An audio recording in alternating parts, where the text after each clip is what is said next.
జాగ్రత్త సుమా, త్రాగుబోతులు దేవుని రాజ్యానికి వారసులు కారణం బైబిల్లో.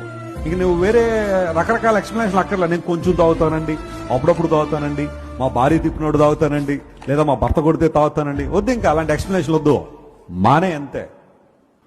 కొంతమంది సిగరెట్ తాగేవాళ్ళు ఉంటారు, ధూమపానం చేసేవాళ్ళు ఉంటారు. ఈరోజు బాగా స్టైల్ ఎక్కువైపోయింది కొంతమందికి. ఆ సిగరెట్ తాగడం స్టైల్ అనుకుంటున్నారు.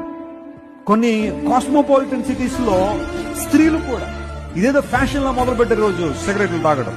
ఇవన్నీ అక్కర్లా, ఆ టైంకి తాగాల, త్రాగేసేయాలంతే. ఆ నికోటిన్ అనే పదార్థానికి అలవాటు పడిపోయి చాలా మంది ధూమపానం చేసేవాళ్ళు.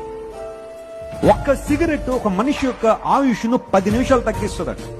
ఎవరైనా అలాంటి అలవాటు ఉంటే మానేసేయండి.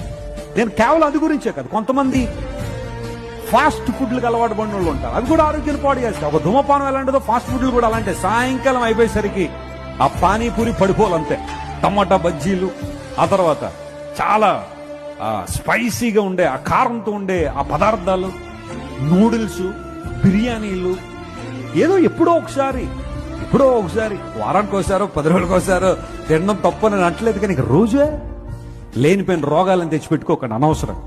నీ దేహాన్ని చెరుపు చేయి, దాన్ని తొలగించుకోమన్నాడు బైబిల్లో. ఆ మాటలోనే చాలా వచ్చేస్తాయి. నీకు మరి ప్రతిదీ స్పెసిఫిక్ గా రాయాల్సిన అవసరం.